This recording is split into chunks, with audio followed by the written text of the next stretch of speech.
So my name is Carmine Black. I've been dancing for 7 years this February. Been teaching for about five. I started, or at least I was based in LA. Um, I've done everything in regards to pole, but I think that where I really gravitated towards was sensual movement and dancing and low flow and freestyle. Is that my phone or is that? I was just making sure. Sorry, there's some weird Oh, is there? connection issue. Oh, I hear something. I don't think it's mine. Huh. I don't know what that is. Okay. Uh, Um, you Yeah, said that so you're when loading. I started pole, it was very tricks and movement focused. Oh, sorry. And then as I started really progressing in my journey, I really found sensual based movement and sexy movement really exciting for me. And I really focused and honed in on that. And I noticed that in general, I really gravitated towards dancing and low flow and staying close to the floor. So that really informed my style. And I've been doing that for, yeah, 7 years now. Wow. Yeah, I was listening to another interview you did, and you talked about how you started posting videos that you were like kind of unsure about on your personal Instagram, which I'm sure like a lot of people that gravitate towards sexy and sensual, like that's always the great debate. Like, when do I like merge those lives or do I keep them separate? So I thought it was really interesting what you said. Well, for me, it was a couple of different factors. I was like in school psych, so I worked with kids for years before I fully transitioned to pole, like in regards to professionally. Wait, So that really affected me sharing that part of myself. My family is relatively accepting of it. My job actually was pretty receptive too. I didn't really get a lot of flack or negative feedback in general. But when I integrated them, which two things happened actually. One, I had posted something on my personal page, and it wasn't even of movement. It was actually of a photographer's photo shoot that I had done, mm-hmm. and someone flagged it, and so that profile got deleted. And so I was frustrated. I was like, you know what? Like, this is silly. Like, I don't want to keep this separate anymore. If someone's going to flag me over something like this, I don't want them in my life. And so I just made my poll page my primary page, and I just left it at that. And the only people I'd really gotten flack from when I first started polling was surprisingly not my family or my job. It was like my peers and my friends, which Yeah. I thought was interesting. So I did experienced some consequence in regards to losing friends, which I wasn't happy about. But it's funny, like they all came around eventually. Those same friends that kind of. Yeah, they're like, I'm so sorry, and like I was being really judgmental, and yeah, I think that as poll and just kind of time and people have matured and progressed, I think people are just more receptive to it now. Yeah, yeah. Well, I have to think that like you and like other people that have kind of like talked about their journey as they post it too, like open people's minds more than if they just see the videos. Like I assume also since they know who you are, they're like, oh, like it's just Carmine or, you know. Well, yeah, I think that people have this expectation of how someone is supposed to behave or how they're supposed to be, and then they see something and then they have all of these other expectations or experiences or just thoughts about what that is in relation to who you are, right? And some people can't just like accept that I can pull, and whether or not I want to strip or not strip or be a sex worker or whatever, like doesn't make me a bad person, right? Right, yeah. Or just because I like to pole dance doesn't mean I do that either. But it's something that I enjoy and I want to share that's not a bad thing. So Yeah. Okay. Um, okay, so I wanted to talk a little bit about like all the stuff going on right now. Like people are obviously feeling a little bit discouraged because they're not able to, well, not everyone, but a lot of people don't have poles at home, and people that normally are able to express themselves are feeling a little bit like almost like chained because they can't, you know, they couldn't express themselves as they did before. Do you have any advice for those people? And like, have you ever well, I guess being pregnant, you probably weren't able to do as much dance as you were before. But like, what is that feeling like? And like, um, what kind of advice do you give for those people to stay positive? Well, I mean, I could say that, but I mean, that's kind of loaded in the way that it's like I could just say be positive about it, right? But it's like that doesn't really solve the problem, right? Yeah. Like I feel like I've been doing classes online for 2 weeks, and the one thing that I realized for myself and then observing other people is even though at home, which is like a safe container, right, for you to really be yourself, Mm-hmm. like we go to spaces kind of whether or not we're aware of it with the mindset of connecting to being focused on movement. We don't necessarily do that at home. Some of us do. Like a lot of us are home trained uh, and have access to some kind of space where we can move at home, but they're just even more so that don't have that ability or don't have that privilege. And so people are getting reacquainted with their space, their living space in an entirely different way. And so I think that I would encourage people to really be mindful that it might take some time to reacquaint yourself to your living space as your movement space, right? And then exploring like how can you make that like a safe container for your creativity or just your exploration or your connection to yourself, because it's so easy to get distracted, especially like if I have a baby crying and my dog is barking and my boyfriend's like screaming about something. It's like hard to be like all like, you know what I mean, not even sexy per se, but just kind of like in my my space where I really want to create or feel good because I'm worried about my baby now, or you know, could we like in a lot of ways we leave to sort of escape that, and now we're trying to create a container in spite of that. And so I would say if you can like even allocate time where you can get some privacy for yourself and make that moment sacred, even if it's like a half an hour to an hour. You know, it's like how people might devote time when it's really quiet to doing yoga. You kind of want to think about it as a meditation practice in its own way. And eventually over time, it gets easier. It'd be like going to a new pole studio for the first time and not really being acquainted with the space, and then going again and again and again and then getting acquainted. So I think of it the same way. Yeah, definitely. So, what is your favorite thing to teach? Choreo, freestyle, just movement? Why? Well, I think it depends, to be honest with you. I think it depends on the day. When I used to be in LA, like I used to teach choreo classes. And then I realized that in general, it's really in general asking people to keep up with me is like a lot. And it's not because I move fast, it's because my movement is very dynamic. And keeping up with my body vocabulary requires a certain level of adeptness that I almost felt like it was unfair for my students. And so I'd say after the first year of teaching choreo, I kind of stopped doing that altogether. And then I just started teaching sequence-based stuff.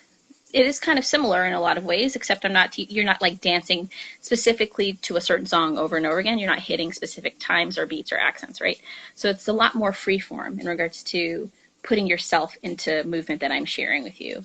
And so I do, in general, love to teach sequences because I think technique is really valuable, right?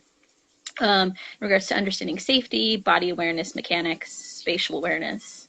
I'd say that is my favorite, sort of paired with like prompting and freestyle, because it really, as an instructor, gives me information as to like what your body wants to say and how it wants to express that. Yeah. And so I feel like in a lot of ways, choreo can be really can be really valuable for learning vocabulary, but it's really limiting in regards to really understanding like where someone and why someone moves. So I'd say choreo is my least favorite, though it's very fun. And I would say sequencing and prompting, I'd say they're kind of like equally my favorite. Yeah. Have you do you have any experiences you can share of like growth from your students, of them experiencing like the workshop or kind of like telling you what they loved most about it, or some kind of. Well, I feel like the like common thing that I notice with my students or students that have taken classes with me is like the amount of awareness that they experience taking my workshops. I think a lot of people are focused on a placement or putting things a certain way and not exploring the why behind movement. And for me, or even understanding where people move from, like understanding like how to initiate from certain body parts to evoke a specific aesthetic with movement. I've noticed that before I started teaching, I hadn't seen anybody do that. And when I was a student, I used to, there's so many teachers that I've taken from that I absolutely love, and their movement quality is stunning. And then I'd ask them, how do you do that? Mm-hmm. And they'd say, you do it like this. And I'm like, but it doesn't look like that. You know what I mean? So it was just like, and it was so frustrating. And it didn't matter who I worked with, it was the same thing. And so I spent like months, I spent a full year just studying like who I loved to watch dance. And like, what was it about their body? Like, where were they moving from that really evoked that specific aesthetic? And then I started working with myself. And then as I started teaching, like I started to connect to other people's bodies and really get a good understanding of movement. And I think that was the one thing more than anything that students loved about taking classes with me, my level of awareness. Now she's screaming. My level of awareness and really understanding how a body moves and why it moves. Like it's like classes are very technical, and I think that's what people really enjoy about my classes. Definitely, because you can like break down why it looks that way, whereas someone that just feels it, they say, oh well, you just do this. Kind of yeah, and I like people. Yeah, exactly. And I think what's fascinating too is like a lot of teachers don't always explore like different levels of cueing and understanding. Like a lot of students are forced to be very visual, but a lot of us are kinesthetic in regards to like, I can show someone visually something and they'll look at it and it just doesn't make sense. But if I physically cue them, it's like a light bulb goes off in their head, right? Or just utilizing the right verbal cues can get someone just be in one position where they feel completely confused and listless to like completely understanding like the mechanics of a movement. And so that was definitely something that students really enjoyed about my class in general. Brooke asked what your favorite prompt is. My favorite what? What is your favorite prompt? Oh, my favorite prompt, I would say in general, I always use this in every class I teach, with the exception of my technique-based classes, is my breath prompt. And I think that anybody who facilitates movement usually encourages breath in one way, shape, or form. But I notice for me, like the breath is sort of the gateway to really sort of connecting to the body. Where we breathe into, how we utilize breath really informs me on like how connected you are in a moment. If you know how to utilize the breath to sort of improve or inform what it is that you're doing, I can tell when you're not breathing. And so it's like, or when you really are breathing. And so for me, there are plenty of ones that I like to utilize at any given point in time, but it's sort of like my grounding space. So when I breathe, or I encourage my students to breathe, it really does bring them very present, more so than any other prompt that I've ever utilized. So it's my favorite. I hate it and I love it the most. Yeah. How does it work exactly? Like, do you, before it begins, are you like, I want you to focus on your breathing and move from the breath? Or do you, as it's happening, do you like walk through it? Well, I do a couple of different things. It depends on the class, but usually, after we do a warm-up in class, like just a movement-based one where like, you know, I have everybody do the same thing at the same time. Right after that, I'll play a song and I'll ask them to move. I usually encourage people to close their eyes. Sometimes we'll focus on specific elements of the breath, like focusing just on the inhale. Obviously, you have to exhale, but seeing how your inhale creates expansion or space in the body. Yeah. And seeing like what about your inhale enables you to do certain things, or what like moving from specific points in your body through your breath, what does that encourage in your movement? Occasionally I do the exhale. Sometimes, usually I'll do both, and just to kind of have people notice and create awareness in where it's like, where do you feel really inspired to breathe? Where are you noticing restriction in the body? Maybe not moving. And I think this is the scariest part for people, having people connect to their breath and like asking them to be still can be very intimidating for people, but it also is very grounding, and it really like brings people into their body. So. Yeah.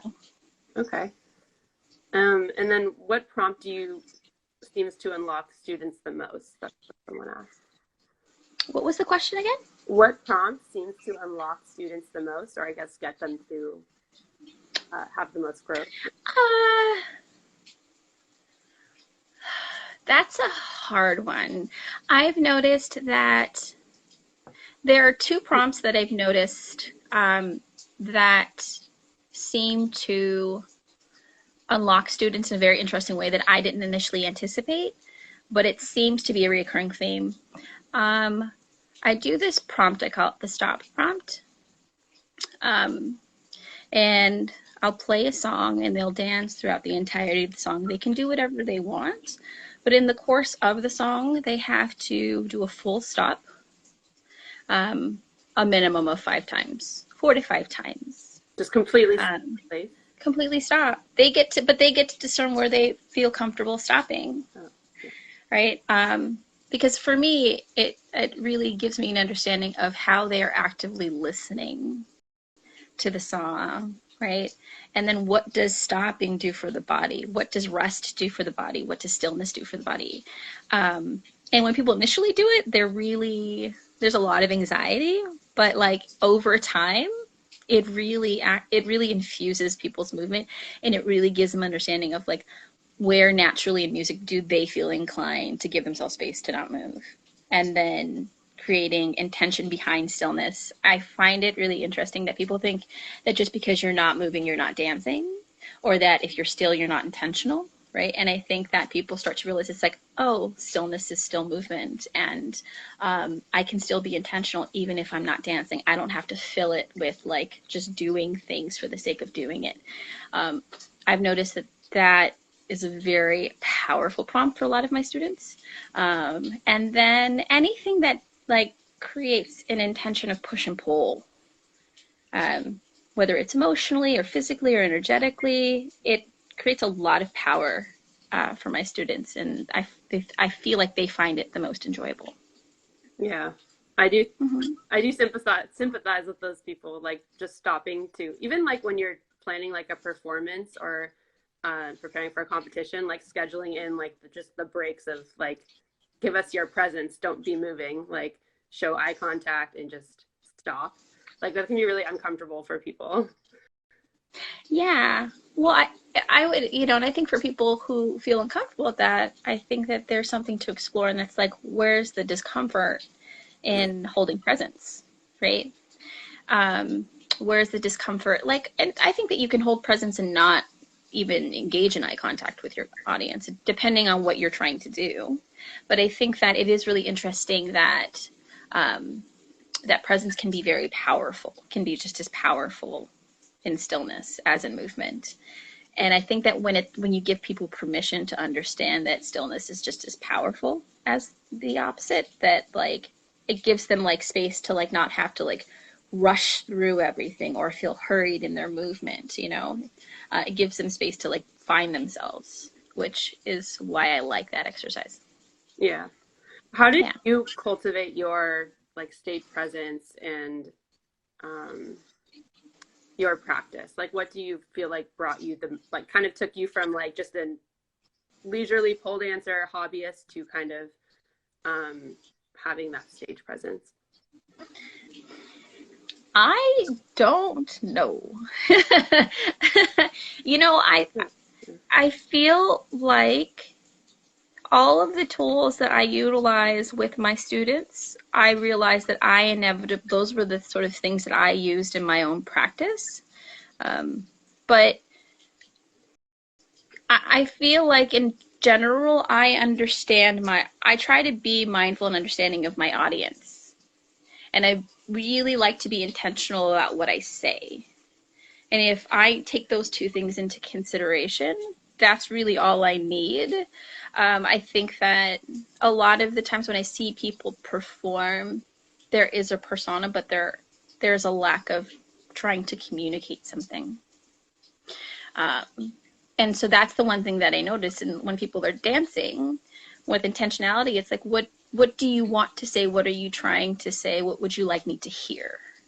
And a lot of the times I think that that's the component that's missing with movement when I watch, especially when I see stuff on stage.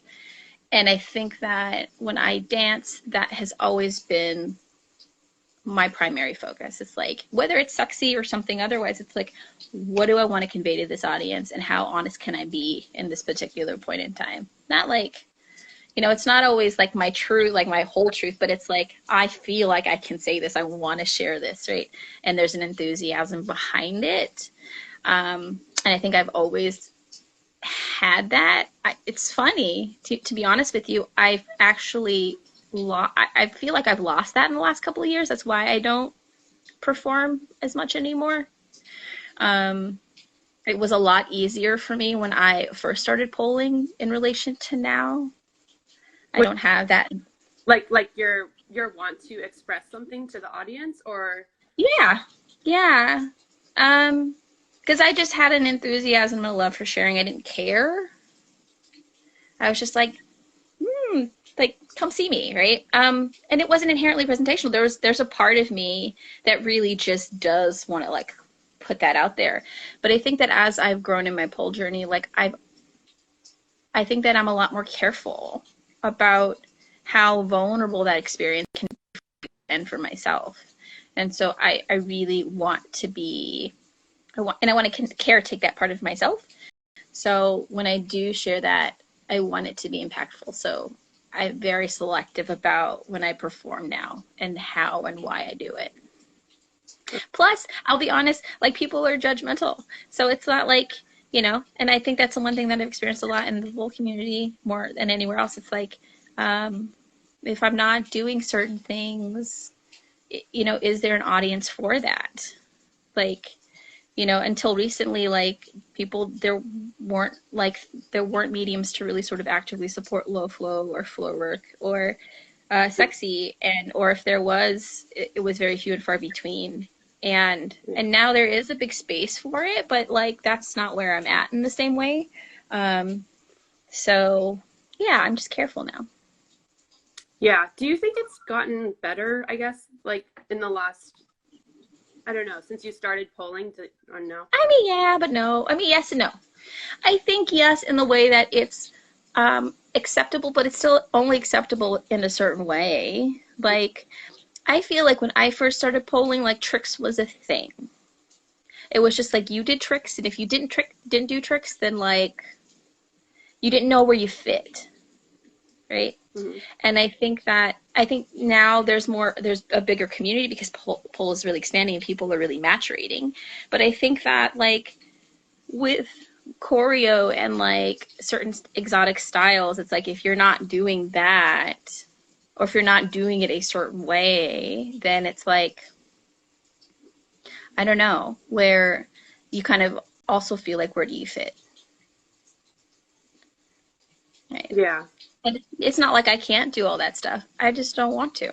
I think that's my thing. And that's the one thing I've always sort of reaffirmed within myself. It's like, I can do all that stuff just because you don't see me doing tricks or like flipping or like slamming my crotch into the floor really fast. It doesn't mean I'm not doing, you know what I mean? Like, yeah, it's not like I don't go up the pole. It's not like I don't do tricks. It's not like I can't do crazy transitions.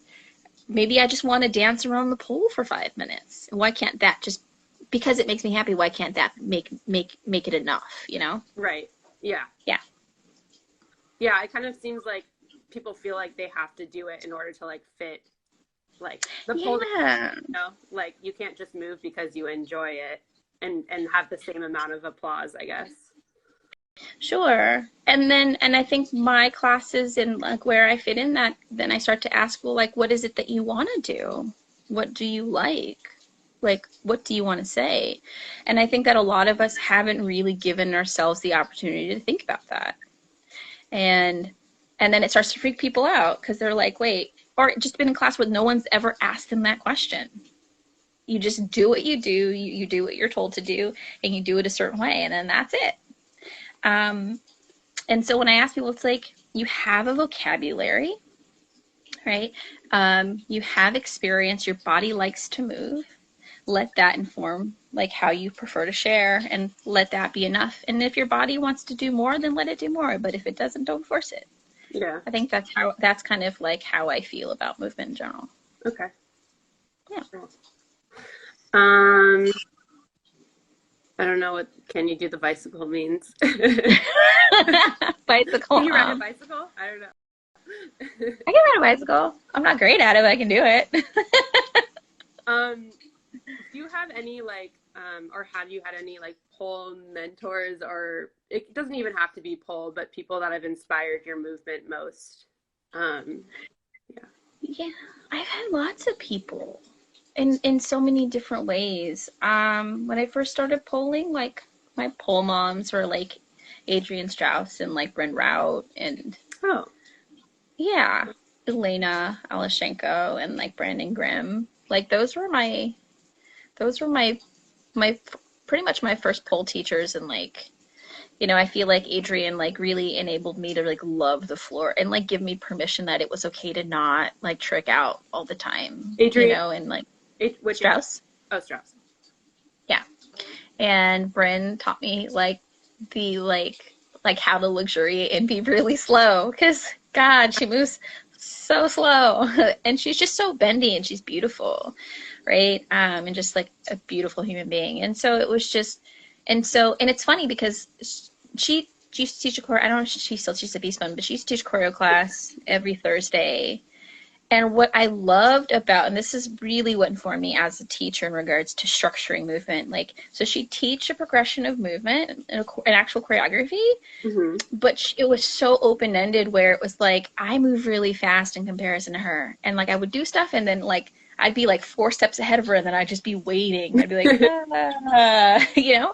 And so she gave me permission and the space to just kind of find myself and to like also be mindful of keeping up with her, but also like listening to me, which I loved about her as a teacher.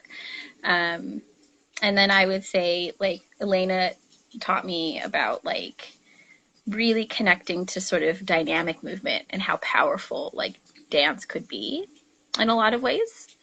And then Brandon, more than anybody, I think he really taught me, like, I would say of everyone, he really like enabled me to connect to like the soulful part of myself in regards to movement, and like how powerful and graceful something can be at the same time. I mean, I've had other people too, but I would say that those 4 really impacted me when I was first learning. And this was yeah, this is before I started teaching. A lot of the stuff I've kind of informed and learned on my own. I would say Melissa Schrader, she's based in Chicago. She owns the Brass Ring. I don't know what it is about being in her space and being around her. She is, I would say, of anybody that I've ever met, she is one of the most innovative people that I've ever met in regards to, and just humble, that she just like explores and she plays and she's really hardworking. And there's something about being around her where it's just like, it just bleeds off of her and it lands on you. And then you just come up with the most amazing stuff. Yeah, she's great. Natasha's great. Natasha Wong's great. I would say those are my favorite, at least my mentors in a lot of way. I love that. I just want you to keep going. I'll just start naming people. Oh yeah, I mean, I would say, oh gosh, I mean, there's so many people. I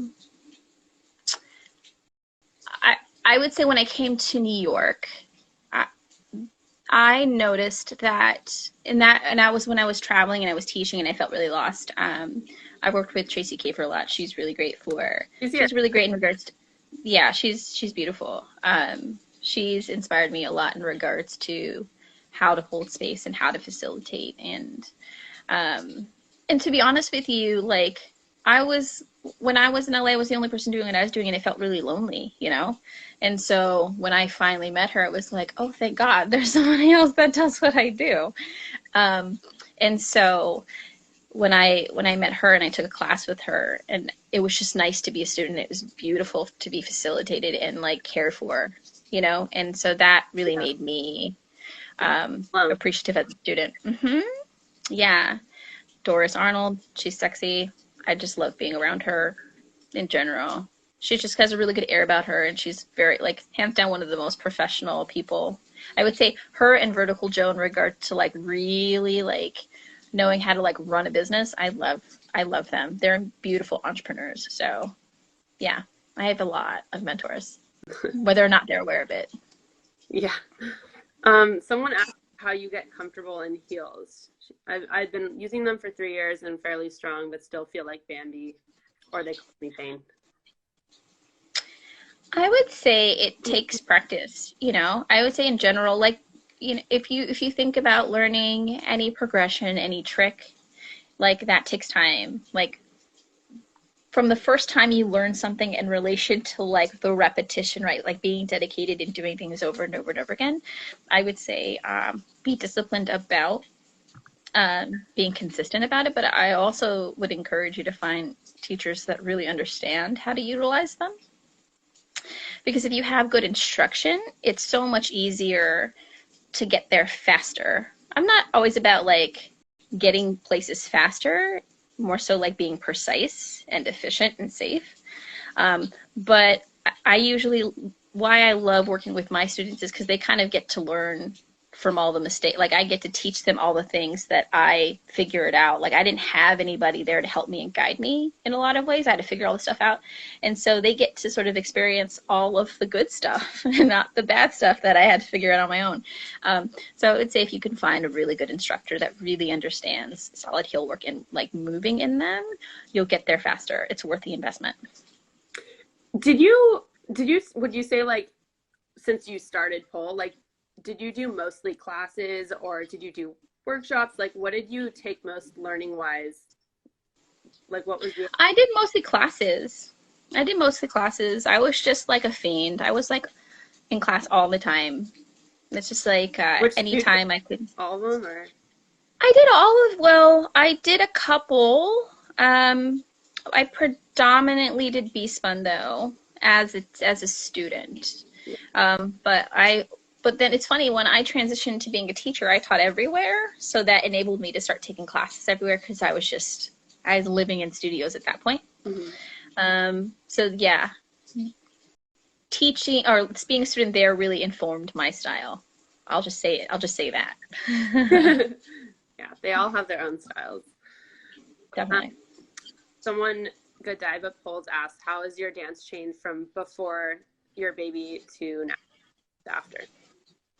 If it has changed. It's changed a lot.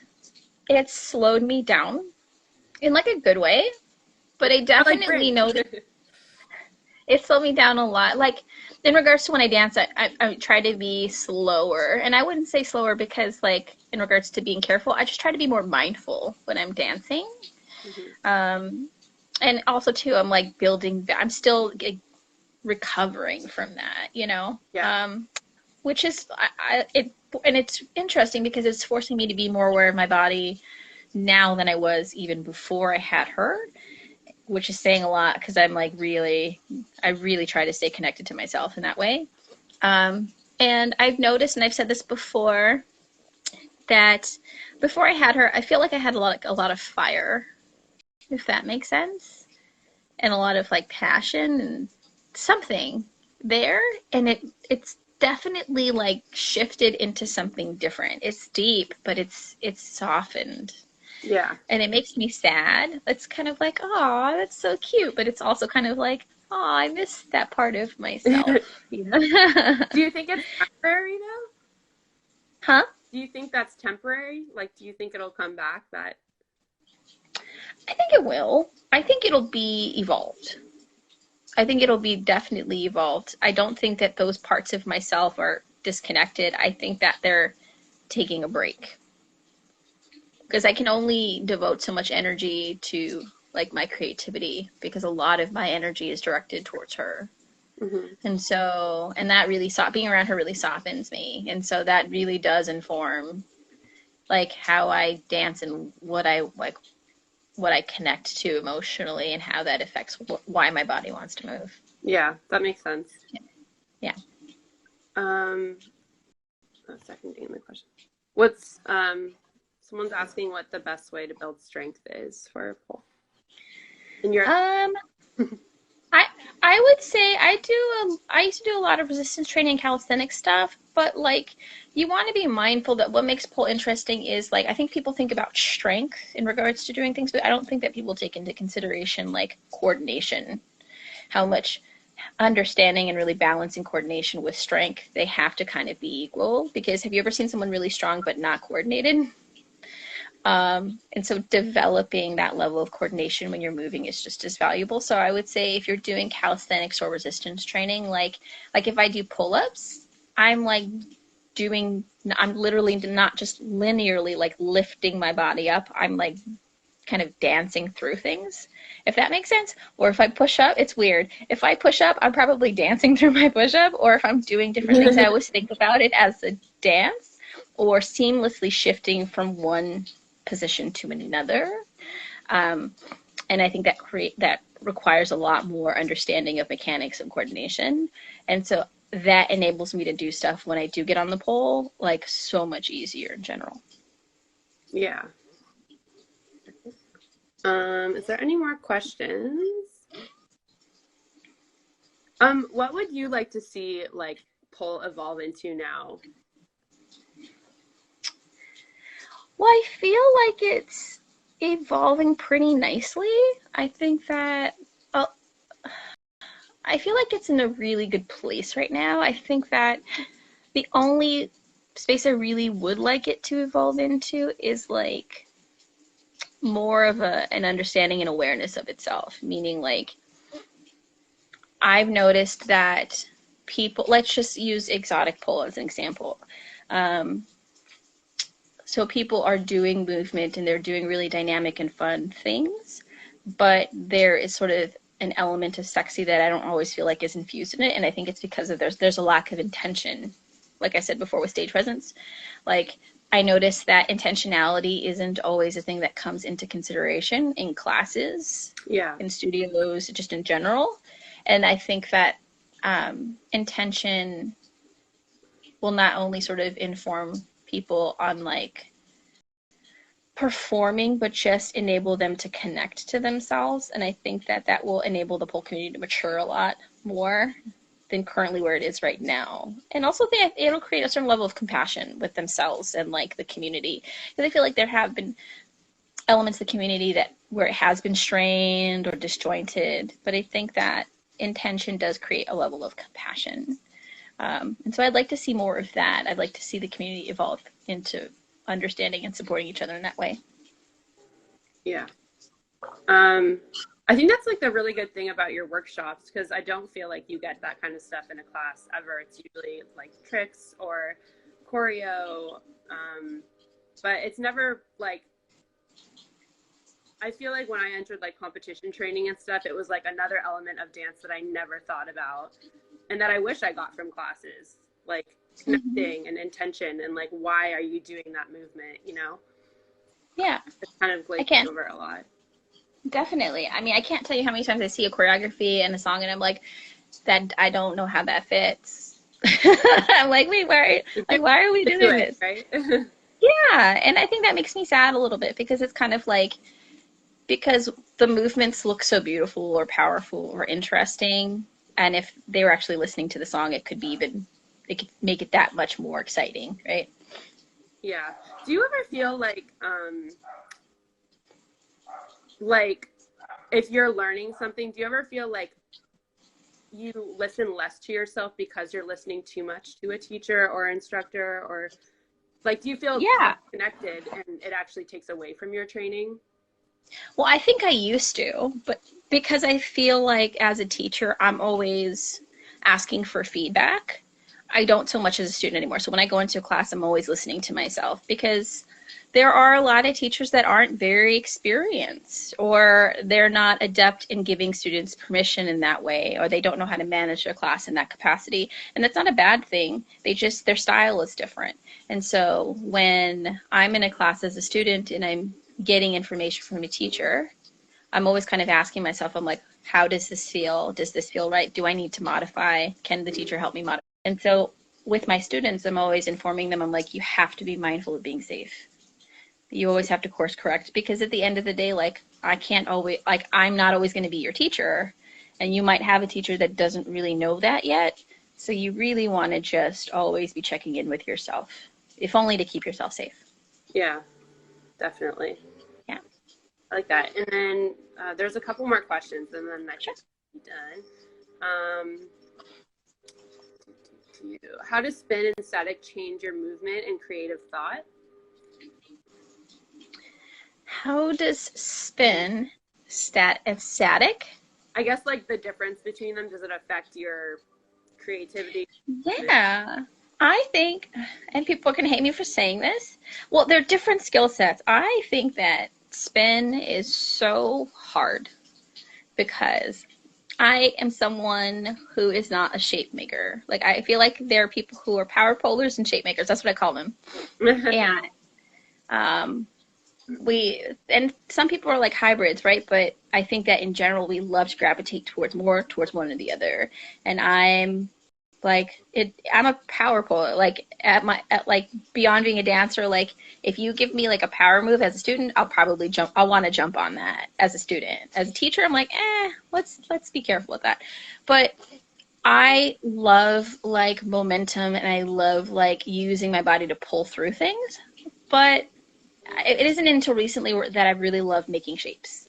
And I'll just say this as a student, don't throw shade at me. Like the idea of just holding myself and making a shape while something's spinning, just like as a student, never excited me. I was just like, that just sounds, no. So I'd always want to dance through things. That's just how I've been.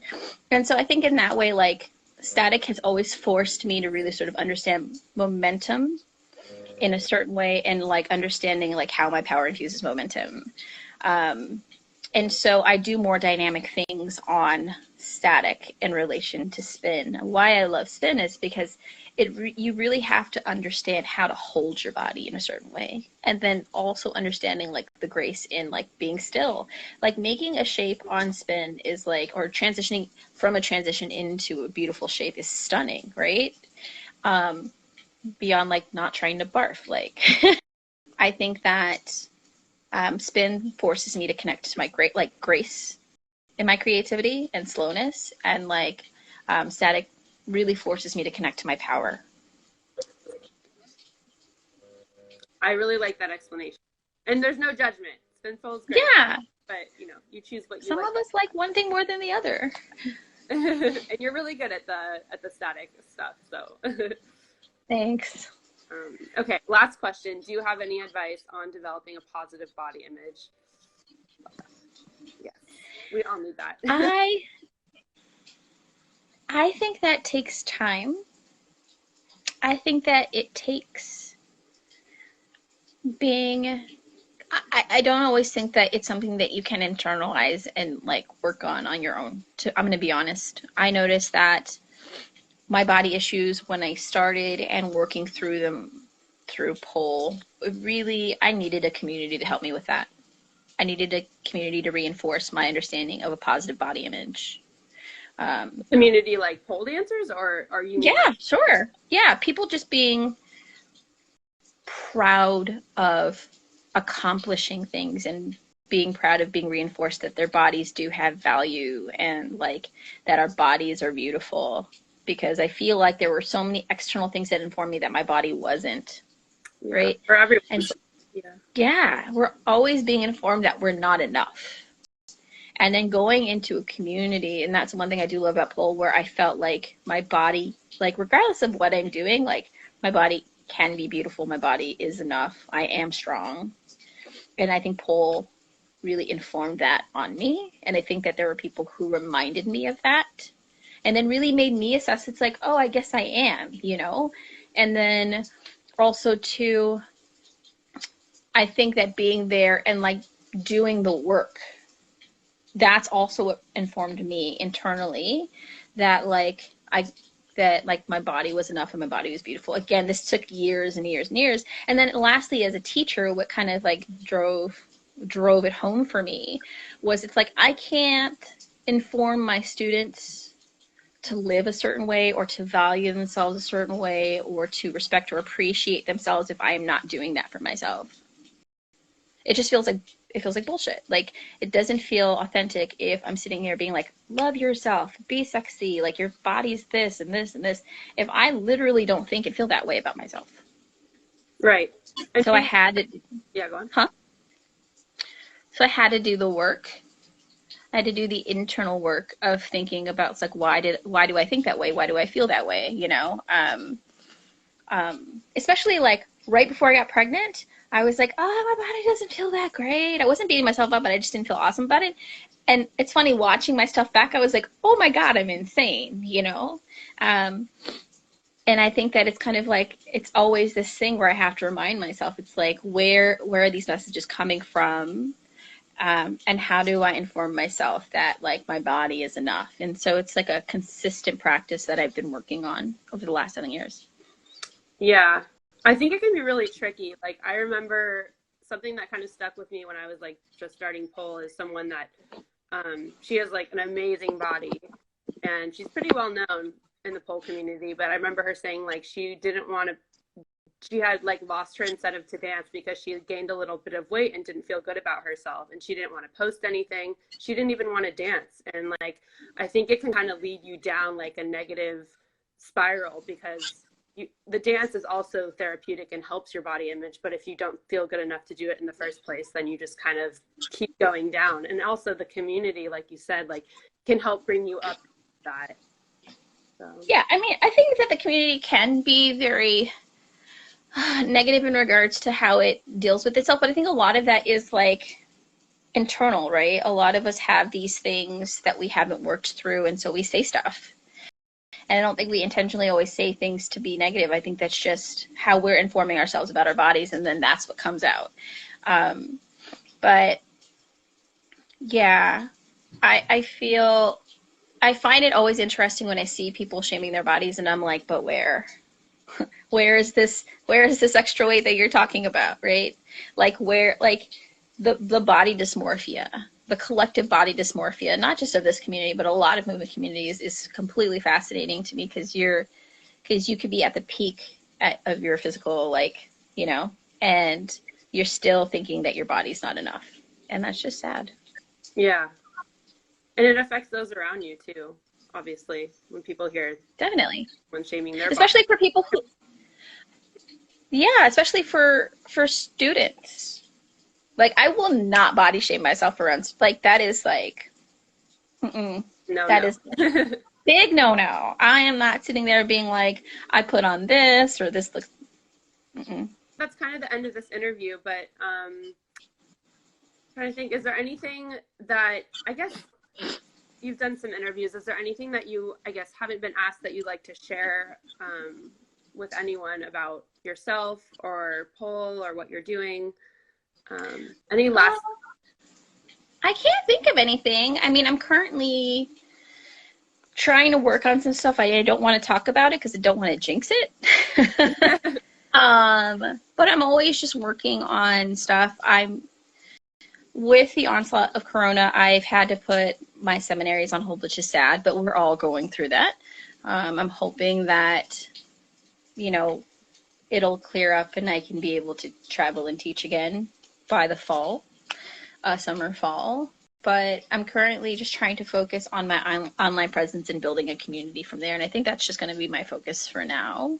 And I just want to keep dancing. I can't think of anything, to be honest with you. Pretty boring. That's fine. Okay, so and if anyone wants to take their class, your online classes, they just go to your website? Or? Yeah, I just added a bunch of classes for May. And I've added a couple progression classes and heel-based classes. So you can go onto my website, carmineblack.com, and pick classes from there. If you have questions, you can always DM me at my profile, Carmine Black Dance, or just message me via email, and we can chat about that. Okay, awesome. Well, thank you for hopping on, and let's hope this all gets better so we can take your classes in person, and I don't know. Maybe we can actually do this in person. Yeah, exactly. Okay. Well, take care. Thank you so much. Thank you. Bye, Carmen. Okay. Bye.